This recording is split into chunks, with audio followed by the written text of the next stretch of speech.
Good afternoon everyone. आज की जो हमारी रिकॉर्डिंग है वो अगेन केस स्टडीज़ के बारे में है। और जो टॉपिक मैंने लिया है वो बहुत इम्पोर्टेंट टॉपिक है और एक से दो तीन क्वेश्चन भी इसके पूछे जाते हैं। आपने मैनेजमेंट के 5 फंक्शंस करे हैं, फंक्शंस ऑफ मैनेजमेंट जिसे हम बोलते हैं, planning, organising, staffing, directing, controlling. ये 5 फंक्शंस हमने करे हैं।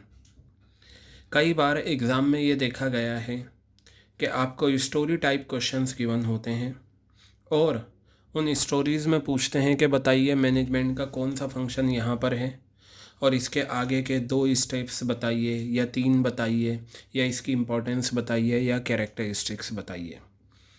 होता क्या है, हम अगर रॉन्ग प्रोसेस आइडेंटिफाई कर लें या wrong function of management identify करें तो फिर पूरा क्वेश्चन गलत हो जाता है। और हर पेपर में इसका क्वेश्चन आया है। जैसा कि मैंने आपको जो हम सबसे पहला क्वेश्चन लेंगे वो क्वेश्चन हमारे इस साल के सीबीएसई सैम्पल पेपर में है। तो बेटा आपको उसके लिए क्या पता होना चाहिए, मैनेजमेंट के जो 5 फंक्शंस हैं, planning, organising, staffing, directing, controlling, इनका जो कॉन्सेप्ट है वो आपके बहुत अच्छे से क्लियर होना चाहिए। अगर आपके वो अच्छे से क्लियर है तो आप इजीली जज कर सकते हैं। कुछ बातें जो आपको ध्यान में रखनी है मैनेजमेंट के फंक्शंस को आइडेंटिफाई करने में, वो मैं बताता हूँ। देखिए, मैनेजमेंट के 5 फंक्शंस हैं, ये बात आप जानते हैं। पहला प्लानिंग, दूसरा ऑर्गेनाइजिंग, तीसरा स्टाफिंग, चौथा डायरेक्टिंग और एक कंट्रोलिंग। ठीक है, ये 5 फंक्शंस हैं। हर फंक्शन का अपना एक काम है, ठीक है, और वो जो फंक्शन है वो वही काम करेगा, दूसरा नहीं करेगा। अब इन 5 फंक्शंस में मैं बात करूं प्लानिंग की, तो प्लानिंग क्या करता है, काम को कैसे करना है, क्या करना है फ्यूचर में, मतलब काम हुआ नहीं है, क्या करना है फ्यूचर में, वो प्लानिंग डिसाइड करती है। ठीक है, जैसे मान लीजिए हमें एक बिल्डिंग कंस्ट्रक्ट करनी है, हमें बर्थडे सेलिब्रेट करना है, हमें अच्छे नंबर लाने हैं। फ्यूचर के लिए जब हम सोचते हैं तो वो बात होती है प्लानिंग में। प्लानिंग में याद रखना क्या किया जाता है, स्टैंडर्ड सेट किए जाते हैं। क्या किया जाता है, स्टैंडर्ड। स्टैंडर्ड का मतलब जो सोचा है। ठीक है, जैसे कि फॉर एग्ज़ाम्पल आपने डिसाइड करा कि मेरे बर्थडे में कम से कम 20 फ्रेंड्स मेरे आएंगी, ये स्टैंडर्ड है। तो हमेशा याद रखना मैनेजमेंट के जो फंक्शंस हैं उनमें प्लानिंग एक ऐसा फंक्शन है जो स्टैंडर्ड तैयार करता है। अब ऑर्गेनाइजिंग में क्या होता है, काम को बांटा जाता है। ठीक है, एक जैसे काम को एक ग्रुप में डाला जाता है ताकि work according to capabilities divide हो जाए। स्टाफिंग में क्या होता है, ध्यान से देखना, लोगों को नौकरी के लिए उकसाया जाता है। स्टाफिंग कहाँ तक, स्टाफिंग में सिर्फ क्या है, लोग आए यानी कि कैंडिडेट्स अप्लाई करें नौकरी के लिए, जिसे हम बोलते हैं रिक्रूटमेंट। फिर उनका एक प्रोसेस से उन्हें गुजरना पड़ता है। ठीक है, इंटरव्यू देते हैं और दूसरी चीज़ें पूछी जाती हैं, उनका सिलेक्शन हो जाता है। सिलेक्शन के बाद उन्हें जो काम करना है उसके रिगार्डिंग ट्रेनिंग दी जाती है। यहाँ तक क्या है, स्टाफिंग है, यानी कि जॉब के लिए अप्लाई करो, सिलेक्शन करो उनमें से जिन लोगों ने अप्लाई करा है, फिर उन्हें ट्रेनिंग दो, ये क्या है, स्टाफिंग। डायरेक्टिंग में क्या होता है कि जब एम्प्लॉइज़ काम कर रहे हैं उन्हें डायरेक्शन दी जाती है, काम कैसे करना है, उन्हें मोटिवेट किया जाता है, अगर कहीं पर कमी है उनके बिहेवियर को चेंज किया जाता है, और एम्प्लॉइज़ की सैलरी, उनके इंसेंटिव्स, उनके बोनस, ये सारी चीज़ें डायरेक्टिंग में आती हैं। किस में आती हैं, ये सारी चीज़ें डायरेक्टिंग में आती हैं। और कंट्रोलिंग में ये चेक किया जाता है कि एम्प्लॉइज़ काम सही कर रहे हैं या नहीं, यानी कि जो हमने सोचा था स्टाफिंग में क्या उसके अकॉर्डिंगली काम हो रहा है। अगर हो रहा है अच्छी बात, नहीं हो रहा तो डेविएशन ढूंढे जाते हैं और फिर उन डेविएशंस को दूर किया जाता है। क्लियर हो गई बात ये। तो ये हर फंक्शन का एक अपना अपना रोल है। प्लानिंग फ्यूचर के लिए, ऑर्गेनाइजिंग में काम को छोटे छोटे पार्ट्स में बांटा जाता है। स्टाफिंग सिर्फ कहाँ तक है, एम्प्लॉइज़ को स्टिमुलेट करो कि वो अप्लाई करें नौकरी के लिए। फिर उसके बाद क्या करेंगे, उनका इंटरव्यू करो, उनका सिलेक्शन करो, कई सारे स्टेजेस से गुजार कर उन्हें, फिर उन्हें जिस जॉब के लिए उन्होंने अप्लाई करा है, उनका सिलेक्शन हुआ है, उसकी उन्हें ट्रेनिंग दो। यहाँ तक क्या है स्टाफिंग। डायरेक्टिंग में क्या होता है कि those employees who are working in the organisation they must be motivated, ठीक है, दे मस्ट बी एनकरेज्ड। उनकी सैलरी, उनका इंसेंटिव एंड ये सारी चीज़ें कहाँ पर आती हैं, डायरेक्टिंग में आती हैं। कंट्रोलिंग ये बताता है कि एम्प्लॉय सही काम कर रहा है या नहीं। और बेटा एक चीज़ और याद रखना, इन पांचों फंक्शंस में सिर्फ और सिर्फ जो एलिमेंट्स हैं मैनेजमेंट के, अगर किसी फंक्शंस के एलिमेंट्स आपके सिलेबस में हैं तो वो डायरेक्टिंग के, ठीक है, किसके हैं, डायरेक्टिंग के। तो ये बातें भी ध्यान रखना। अगर वो ये पूछें कि ऊपर जो पैराग्राफ है इसमें मैनेजमेंट के किसी फंक्शन का एलिमेंट डिस्कस किया गया है, तो मैनेजमेंट के फंक्शन के एलिमेंट सिर्फ डायरेक्टिंग के हैं, तो डायरेक्टिंग के 4 एलिमेंट्स होते हैं, आपके सिलेबस में 3 हैं। पहला मोटिवेशन, लीडरशिप, कम्युनिकेशन और सुपरविज़न। सुपरविज़न इस साल आपके सिलेबस में नहीं है, तो ये थोड़ा सा आपको क्या करना है, थोड़ा सा लॉजिकली भी याद करना होगा और ध्यान रखना होगा इन चीज़ों की तरफ। तो चलिए अब मैं सबसे पहले आता हूँ जो इस साल के CBSE सैम्पल पेपर में आपसे पूछा गया है। एक और चीज़ मैं आपको बता दूँ, जितनी बातें मैं बोल रहा हूँ इस रिकॉर्डिंग में, ये आपके रजिस्टर में नोट डाउन होनी चाहिए।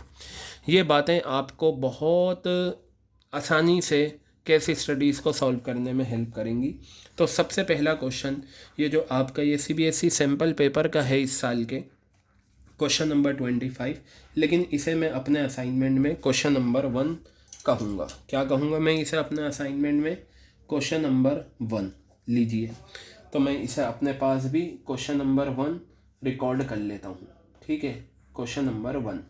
चलिए पढ़ते हैं और एक काम ये करते हैं कि जितने भी स्टोरी टाइप क्वेश्चन होते हैं, ठीक है, उनका पहले हम ये देख लें कि क्वेश्चन ने पूछा क्या है, ताकि उसी हिसाब से हमारी थॉट्स भी कलेक्ट होनी शुरू हो जाएं। यहाँ पर पूछा है नेम एंड एक्सप्लेन।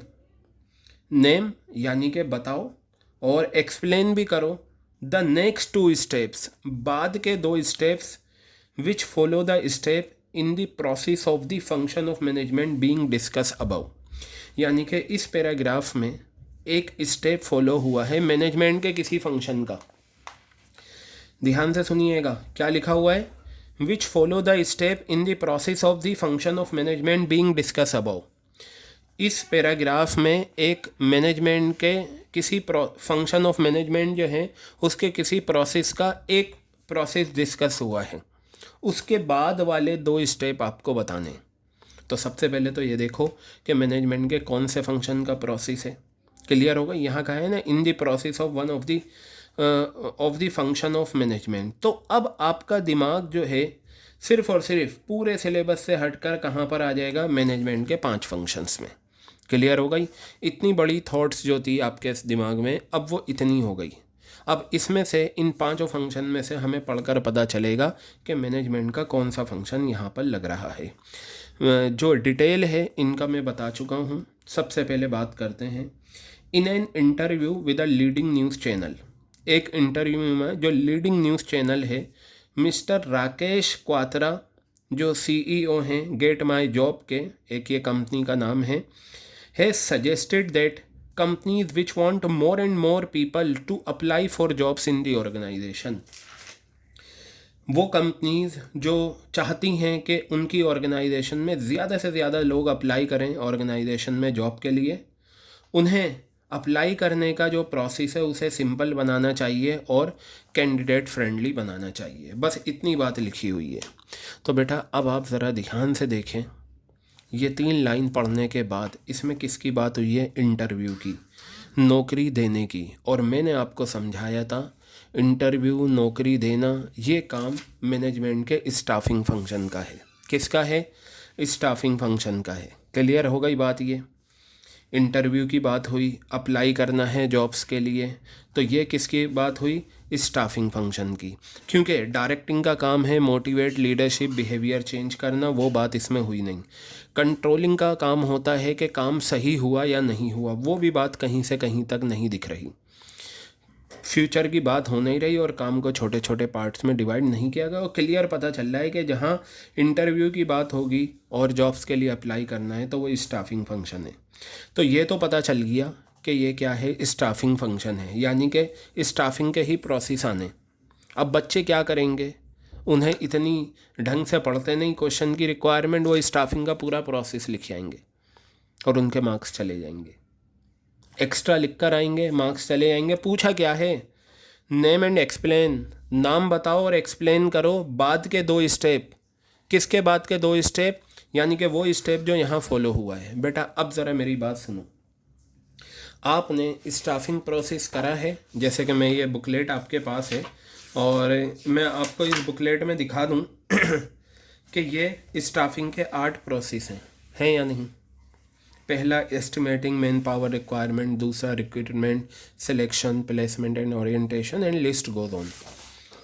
याद रखना ये जो वर्ड है ना, to apply for jobs in their organisation, job के लिए अप्लाई करना ऑर्गेनाइजेशन में, ये मीनिंग होता है रिक्रूटमेंट का। किसका मीनिंग होता है, रिक्रूटमेंट। याद रखना रिक्रूटमेंट और सिलेक्शन में क्या फ़र्क है, ध्यान से सुनना मेरी बात। मैंने जब ये समझाया था तब भी डिस्कस करा था।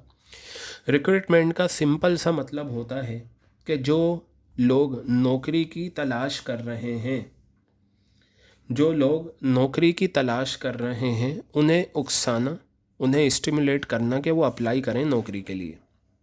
बस यहाँ तक रिक्रूटमेंट है। क्या है, यहाँ तक रिक्रूटमेंट है। रिक्रूटमेंट का मतलब नौकरी मिल जाएगी कंफर्म, ये नहीं है, वो सिलेक्शन में होता है।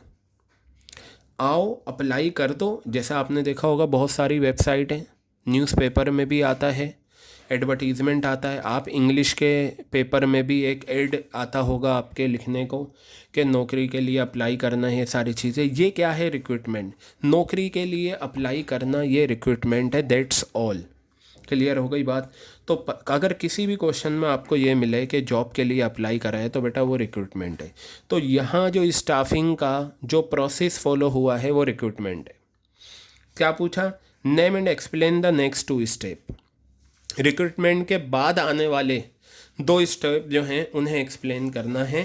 ठीक है, तो देखिए रिक्रूटमेंट, यहाँ देखिए सेम लाइन लिखी हुई है, and stimulating them to apply for jobs in the organisation. Clear है। तो जो स्टेप फॉलो हुआ है वो रिक्रूटमेंट है और इन्होंने पूछा है नेक्स्ट 2 स्टेप। तो इसका जो आंसर है, एक आप सिलेक्शन बताएंगे ये पूरा और एक आप बताएंगे प्लेसमेंट एंड ओरिएंटेशन। क्लियर हो गई बात, जैसा क्वेश्चन की रिक्वायरमेंट। ठीक है, अगर क्वेश्चन पूरा प्रोसेस एक्सप्लेन करने को कहता तो उसके हिसाब से लिखते। तो यहाँ पर जो आपका आंसर आएगा, एक तो आपका आ गया सिलेक्शन, इसे आपको एक्सप्लेन करना है। दूसरा है प्लेसमेंट एंड ओरिएंटेशन। क्या है, placement and orientation. Placement and orientation और सिलेक्शन, ये 2 स्टेप आपको इस क्वेश्चन में डिस्कस करने हैं। क्लियर हो गई बात ये। तो ये था बेटा हमारा क्वेश्चन नंबर 1। अब हम बढ़ेंगे नेक्स्ट क्वेश्चन की तरफ, और जो हमारा वो दूसरा क्वेश्चन है वो बेटा क्वेश्चन है question number 20, sorry question number 21। आ जाते हैं हम क्वेश्चन नंबर 21 की तरफ। ठीक है, चलिए देखिएगा क्वेश्चन नंबर 21 क्या है। आपको बहुत ध्यान से पढ़ना है। क्वेश्चन नंबर 21 ये रहा। ठीक है, इसे मैं क्वेश्चन नंबर 2 की कैटेगरीज में रखूँगा और ये मेरा क्वेश्चन नंबर 2 है। ठीक है, अब ज़रा देखिए, पहले क्वेश्चन की रिक्वायरमेंट पढ़ लेते हैं। कहा identify the function of management. Function of management को आइडेंटिफाई करना है। जहाँ वर्ड आइडेंटिफाई आएगा सिर्फ आपको नाम लिखना है। Highlighted in the above paragraph, जो ऊपर वाले पैराग्राफ में है। Explain any other 4 ways in which this function में हेल्प द ऑर्गेनाइजेशन, ऑर्गेनाइजेशन की हेल्प कर सकता है। क्लियर हो गई बात। तो चलिए देखते हैं क्या है ये फंक्शन, इसे हम देखते हैं। चलिए पढ़ते हैं। Vikas was the chief operating officer. ठीक है, विकास जो था वो चीफ ऑपरेटिंग ऑफिसर था यालेट लिमिटेड का। ये जो यालेट लिमिटेड है ये एक कंपनी है जो प्रोवाइड करती है advance software solutions to Indian defence services. Okay, they had been carrying on business successfully for the last 12 years. पिछले 12 साल से ये काफ़ी कामयाब बिजनेस कर रहे हैं और अच्छा प्रॉफिट कमा रहे हैं। यहाँ से अभी कुछ पता नहीं चल रहा। But from the last 1 year, पिछले 1 ईयर से इन्होंने रियलाइज़ करा कि हालांकि बिज़नेस जो है बड़े बड़े ऑर्डर ले रहा है और वो टाइम पर फुलफ़िल हो जाते हैं, फिर भी हमारी जो रेवेन्यू जो है, जो कमाई है, वो डिक्रीज़ हो रही है। अच्छे ऑर्डर्स मिल रहे हैं फिर भी कमाई कम हो रही है। Vikas was not able to find out where the problem was. Vikas जो है वो ये पता नहीं लगा पाया कि कहाँ पर प्रॉब्लम है। क्लियर है बात? He started keeping a close check on the progress of activities. उसने स्टार्ट करा एक close check on the progress of activities as he could sense that something was wrong. ठीक है, विकास जो है वो चीफ ऑपरेटिंग ऑफिसर है और अच्छा बिजनेस चल रहा है, लेकिन ऑर्डर ज़्यादा होने की वजह से रेवेन्यू कम हो रही है। तो उसने क्लोज चेक रखा एक्टिविटीज़ पर ताकि वो देख सके कि कहाँ पर क्या कमी है। He wanted to take some action before any major damage could be done to the business. जो रेवेन्यू कम हो रही है, कहीं रेवेन्यू इतनी कम ना हो जाए कि हमें प्रॉब्लम हो जाए, तो वो कुछ ना कुछ एक्शन लेना चाहता था। विकास ने अपॉइंट करा एक साइबर सिक्योरिटी एक्सपर्ट जिसने मॉनिटर करा कंपनी की प्रोसेस को और ये पाया कि computer operator was deleting the entries. Computer operator जो था वो सारी एंट्रीज डिलीट कर रहा था कंप्यूटर से और रेवेन्यू कमा रहा था। He was caught and handed over to the police.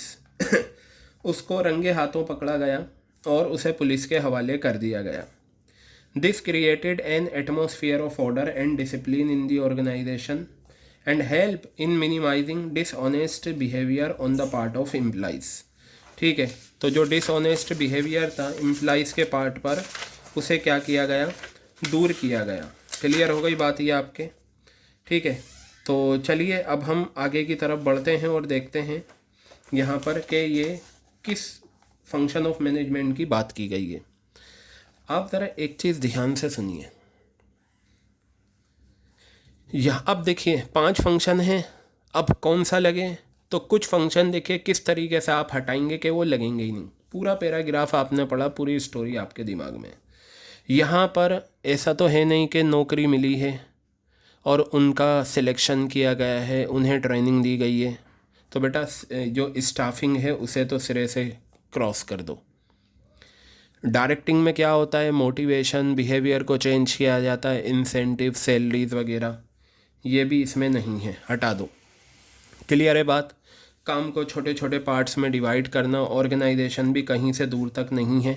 ठीक है, प्लानिंग जो है वो फ्यूचर के लिए होती है। अब ज़रा सुने, प्लानिंग भी नहीं है, इसका आंसर कंट्रोलिंग है। अब कंट्रोलिंग कैसे है वो मैं बताता हूँ और ये याद रखना। ठीक है, देखिए यहाँ पर क्या है, he started a close check. उसने क्लोज चेक प्रोग्रेस एक्टिविटीज़ करा। He wanted to take some action, वो कुछ एक्शन लेना चाहता था डैमेज से पहले। Vikas appointed a cyber security expert who monitored the company's process and found that, मतलब सिक्योरिटी एक्सपर्ट को अपॉइंट करा और ये पाया कि कंप्यूटर ऑपरेटर एंट्रीज डिलीट कर रहा था कंप्यूटर से और रेवेन्यू कमा रहा था। तो बेटा ये बताओ और ये याद रखना, अगर कोई काम हम करते हैं और काम करने के बाद हम ये देखते हैं कि इसमें प्रॉब्लम आ रही है और फिर हम किसी को अपॉइंट करते हैं और उसके थ्रू ये चेक कराते हैं कि देखो कमी कहाँ है, तो ये काम क्या हो रहा है? कंट्रोलिंग का ही तो काम हो रहा है। देखा जा रहा है कि कहाँ पर डेविएशन आ रहे हैं, एनालाइज किया जा रहा है। एनालाइज के बाद क्या होता है? करेक्टिव एक्शन लेते हैं। तो देखो यहाँ पर करेक्टिव एक्शन क्या लिया कि उसे रंगे हाथ पकड़ा गया और उसे पुलिस के हवाले कर दिया गया। क्लियर हो गई बात ये? ठीक है, और जो डेविएशन आए वो क्या थे कि हमारी जो है रेवेन्यू कम हो रही है। फिर एनालाइज करा तो पाया गया कि वो एंट्रीज डिलीट कर रहा था। तो बेटा इसका जो आंसर है वो क्या है? कंट्रोलिंग है, तो आप आइडेंटिफाई में लिखेंगे कंट्रोलिंग, ये आ गया। और ये जो अब पूछा है, देखो ये पूछ लिया आइडेंटिफाई द फंक्शन। अब यहाँ पर पूछा है एक्सप्लेन एनी अदर 4 वेज, कोई 4 4 वेज बताओ रास्ते। अब ये क्या आ गया, प्रोसेस तो पूछा नहीं है, ठीक है। अब अगर मैं देखूं प्रोसेस को छोड़कर, कंट्रोलिंग के आपके सिलेबस में एक तो कैरेक्टरिस्टिक्स हैं और एक क्या है आपका, ये रहा नेचर और ये रहा इम्पोर्टेंस। क्लियर है, ये रही इम्पोर्टेंस। देखिए इम्पोर्टेंस जो होता है, अब आपके सिलेबस में इम्पोर्टेंस ही है, फ़ायदे नहीं हैं। हालांकि फीचर्स अलग होते हैं, इम्पोर्टेंस अलग होते हैं, फ़ायदे अलग होते हैं, लेकिन कुछ टॉपिक्स में फ़ायदे नहीं हैं, सिर्फ इम्पोर्टेंस है। तो ये जो 4 वेज पूछे हैं ना, और यहाँ देखिए जो हेल्प करेंगे ऑर्गेनाइजेशन की, तो बेटा यहाँ कैरेक्टरिस्टिक्स नहीं लिखा जाएगा।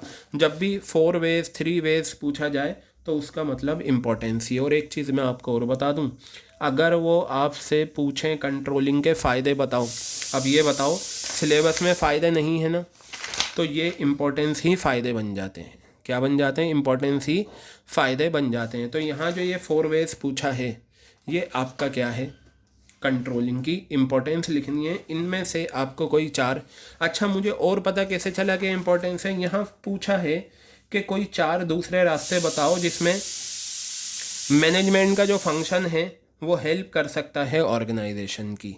कैरेक्टरिस्टिक्स हेल्प नहीं करती, कैरेक्टरिस्टिक्स तो ये बताती हैं कि हाँ इसकी ये ख़ास विशेषताएं हैं, जो हेल्प करेंगे वो इम्पोर्टेंस है। तो इसका आंसर क्या आएगा, इम्पोर्टेंस। इसमें आप इम्पोर्टेंस के कोई 4 पॉइंट लिख सकते हैं। क्लियर हो गई बात ये, ठीक है। तो ये था आपका क्वेश्चन नंबर 2 जो हमने कवर अप करा। अब मैं आता हूँ नेक्स्ट क्वेश्चन की तरफ, जो हमारा पेज 47 पर गिवन है, और ये छोटा सा ही क्वेश्चन है, इसे मैं क्वेश्चन नंबर 3 की कैटेगरीज में रखूँगा। ये आ गया क्वेश्चन नंबर 3। देखिए, the functions of management complementary to each other. Management का कौन सा फंक्शन है जो एक दूसरे के कॉम्प्लीमेंट्री हैं, planning and organising, organising and staffing, controlling and planning, directing and controlling. सुने, कॉम्प्लीमेंट्री का मीनिंग क्या होता है, आपने इकोनॉमिक्स में पढ़ा होगा कॉम्प्लीमेंट्री गुड्स।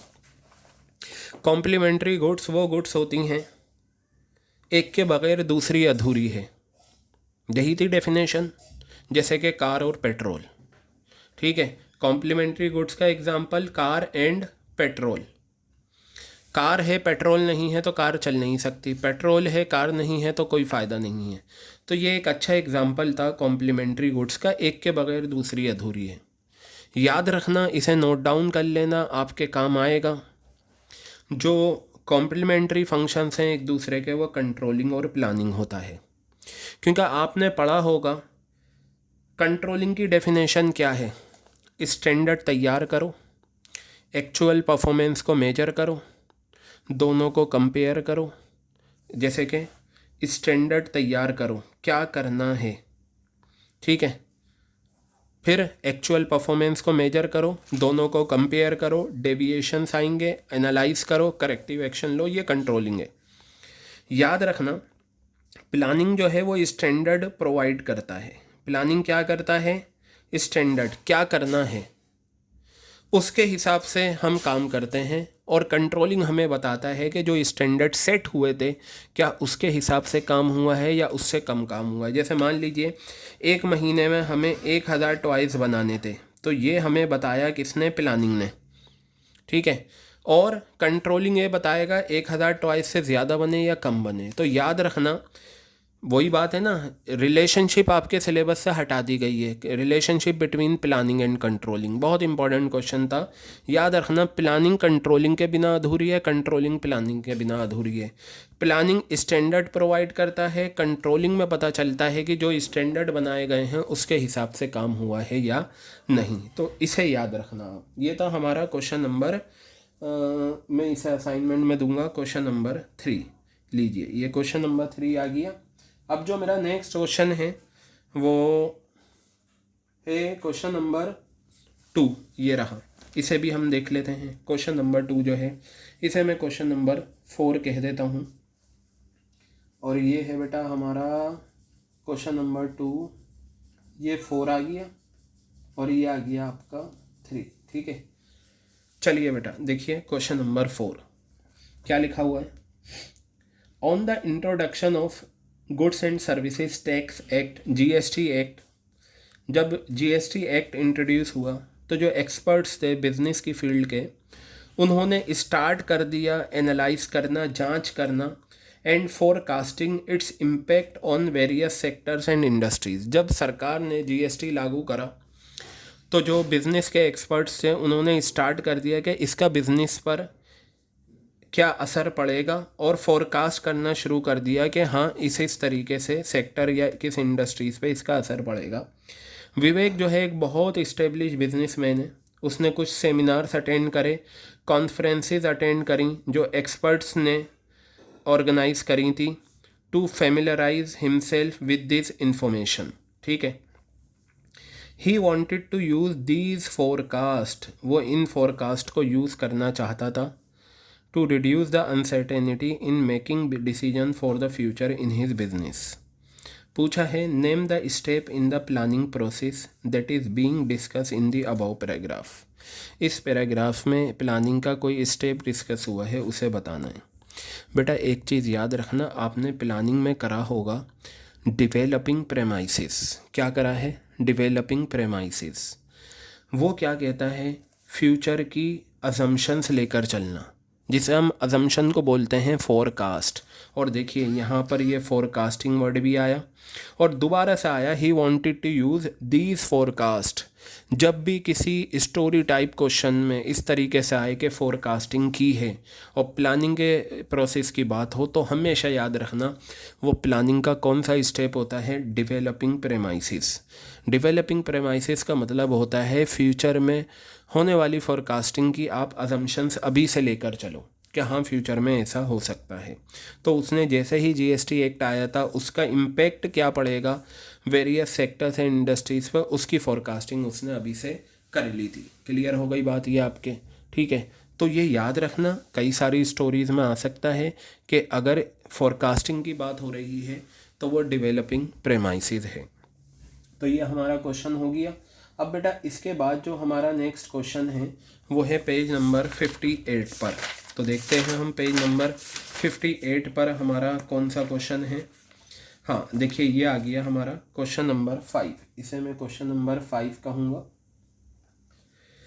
ये रहा क्वेश्चन नंबर 5। पढ़ते हैं इसे एक बार, पहले इसकी स्टोरी का पढ़ लेते हैं। कहा identify the step of planning process in the given paragraph related to. तो यानी कि ऊपर आपको प्लानिंग का कोई स्टेप है प्लानिंग प्रोसेस का वो बताना है। तो पढ़ लेते हैं एक बार, उससे पता चल जाएगा कि कौन सा है। Darshit is a very intelligent planner. ठीक है, वो जानता है मार्केट को बहुत प्रिटी वेल, बहुत अच्छे से जानता है मार्केट को।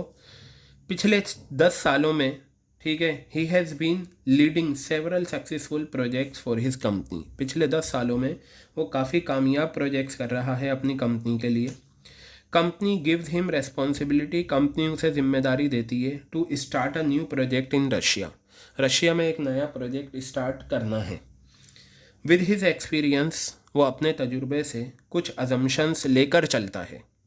होता है ना, हम अजम्पशन लेकर चलते हैं। जैसे फॉर एग्ज़ाम्पल अगर कोई, जैसे मान लीजिए कैटरर है, ठीक है, तो वो ये देखता है भाई अगर दिसंबर में हम फंक्शन करते हैं या जनवरी में करते हैं तो बारिश हो सकती है। सर्दियों में हम कौन कौन सी डिशेज़ रखें, कौन सी ना रखें, तो वो कुछ अजम्पशंस लेकर चलते हैं। इसी तरीके से इसने भी क्या करा, रशिया में प्रोजेक्ट स्टार्ट करने के लिए कुछ अजम्पशंस ली about all future possible scenarios, जैसे कि market demand, competition, government policies. देखिए आ गया अजम्पशन, उसने कुछ अजम्पशंस बनाई।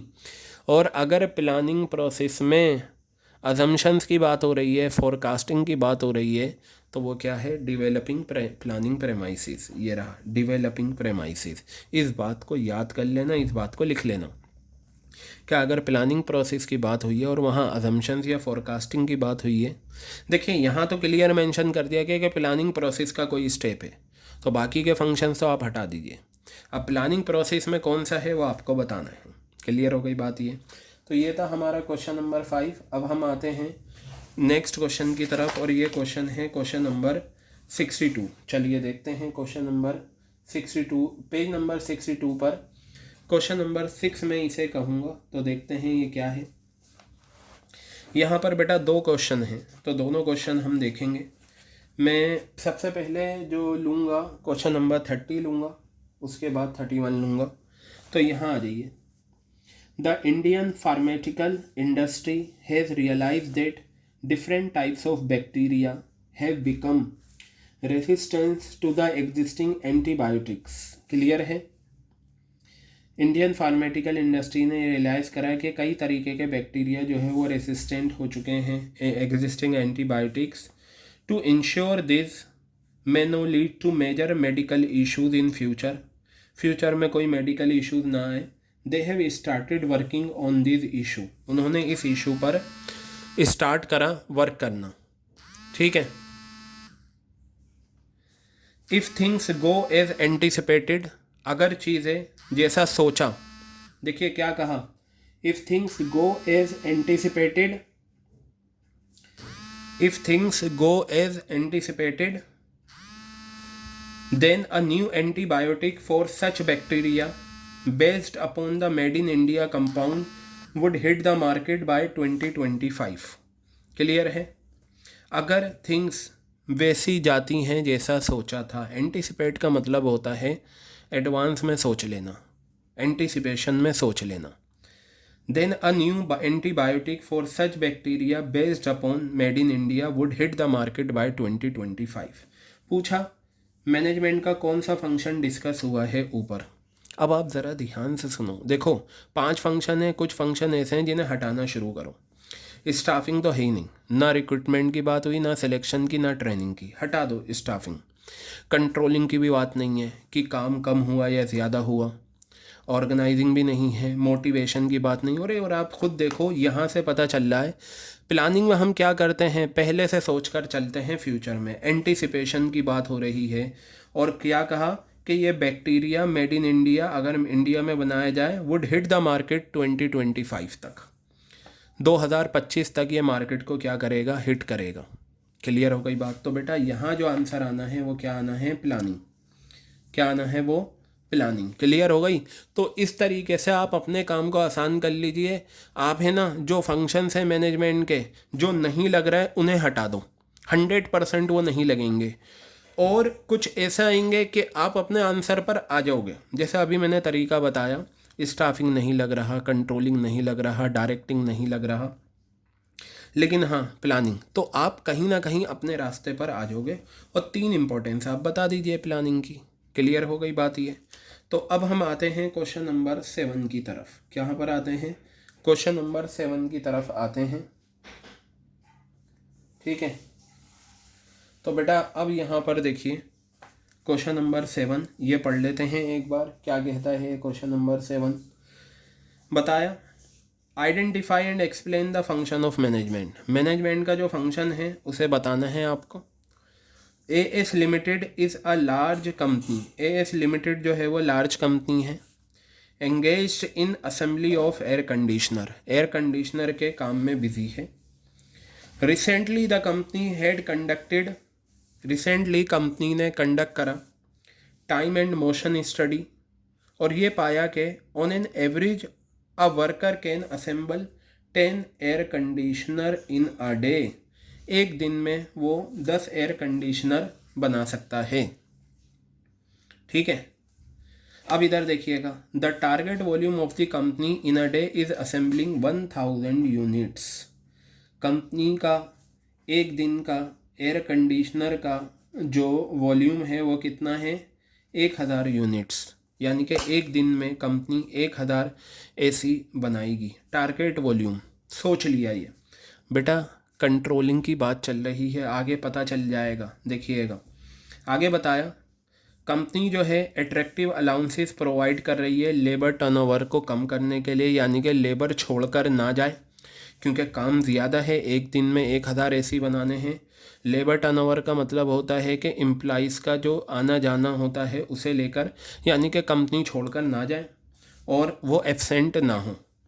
ऑल द वर्कर्स खुश, सारे वर्कर खुश होगा जब उन्हें अलाउंसेस मिल गए। आगे बताया इवन देन, तब भी the assembly of air conditioner पर डे इज़ 800 यूनिट्स ओनली। देखिए ध्यान से सुने, क्या सोचा था 1000 यूनिट्स और कितना प्रोडक्शन हुआ 8000। यहीं से ही पता चल जाएगा कि ये तो सोचा था स्टैंडर्ड, ठीक है, और एक्चुअल में प्रोडक्शन कितना हुआ है आपका, एक्चुअल में हुआ है 800 यूनिट्स। क्लियर हो गई बात, ये कंट्रोलिंग है, क्लियर पता चला। और यहाँ से और clear, to find out the reason, देखो स्टैंडर्ड सेट करा, एक्चुअल परफॉर्मेंस को मेजर करा, आगे बताया to find out the reason the company compared actual performance of each worker, हर वर्कर की एक्चुअल परफॉर्मेंस को मेजर करा और ये ऑब्जर्व करा कि सीसीटीवी से कुछ वर्कर्स जो है बिजी थे गॉसिप करने में। अब पूछा क्या है वो देख लेते हैं। Identify and explain the function of management, साफ पता चल रहा है कंट्रोलिंग। देखिए आइडेंटिफाई करा यानी कि कंट्रोलिंग, एक्सप्लेन, कंट्रोलिंग की डेफिनेशन आप लिखेंगे।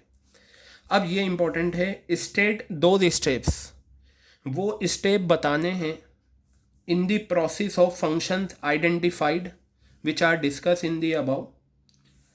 ऊपर पैराग्राफ में जो फंक्शन आपने आइडेंटिफाई करा है वो क्या है आपका कंट्रोलिंग, ठीक है। तो आप कंट्रोलिंग के वो स्टेप्स बताओ जो डिस्कस हुए हैं ऊपर, ये रहा ना, which are discuss in the above paragraph by quoting lines. Line quote करके आपको बताना है, क्या बताना है, लाइन कोट करके आपको बताना है। तो बेटा कंट्रोलिंग के स्टेप्स आपको याद होंगे, तो देख लेते हैं एक बार कंट्रोलिंग के स्टेप्स ये रहे। अब ध्यान से सुनिए, पहला तो यहीं से मिलेगा, target volume of the company in a day is assembling 1000 units of air conditioner, ये स्टैंडर्ड टारगेट है। तो आप क्या करेंगे, सेटिंग परफॉर्मेंस स्टैंडर्ड्स, क्या लिखेंगे आप, सेटिंग परफॉर्मेंस स्टैंडर्ड्स। क्लियर है बात, ये सेटिंग परफॉर्मेंस स्टैंडर्ड्स लिखिए, ये आ गया सेटिंग परफॉर्मेंस स्टैंडर्ड्स, ठीक है।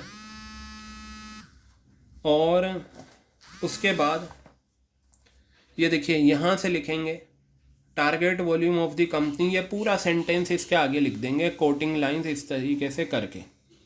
तो आपको इस पॉइंट के भी मार्क्स मिलेंगे और इस पॉइंट के भी मार्क्स मिलेंगे।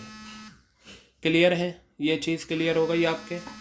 आगे बताया, ध्यान से देखिएगा, दूसरा जो स्टेप है वो क्या है, ये रहा, even then the assembly of air conditioners per day is 800 units only. ये जो आपका दे रखा है एयर कंडीशनर की पर डे 800 यूनिट्स हैं, ठीक है। तो ये आपका हो जाएगा मेजरमेंट ऑफ एक्चुअल परफॉर्मेंस। ये लाइन जो आपकी आ जाएगी वो क्या आ जाएगी, मेजरमेंट ऑफ एक्चुअल परफॉर्मेंस। आगे देखिए तीसरा पॉइंट होता है comparing actual performance with standards, तो आप ये लिख दीजिएगा the company compared actual performance of each worker, बस इतना सेंटेंस। तीसरा स्टेप ये आ गया। चौथा आएगा एनालाइजिंग डेविएशन। आपने जब एनालाइज करे डेविएशन तो पाया गया सीसीटीवी फुटेज के थ्रू कुछ वर्कर्स गॉसिप कर रहे थे। तो जो शुरू के 4 स्टेप्स हैं वो इस क्वेश्चन में आ जाएंगे और उनकी मैंने आपको बता दिया कि कौन कौन सी कोटिंग द लाइंस होगी। तो बेटा ये क्वेश्चन हम इस तरीके से करेंगे, ठीक है। क्वेश्चन नंबर 7 तक हमने इस रिकॉर्डिंग में करा, बाकी हम नेक्स्ट रिकॉर्डिंग में कवर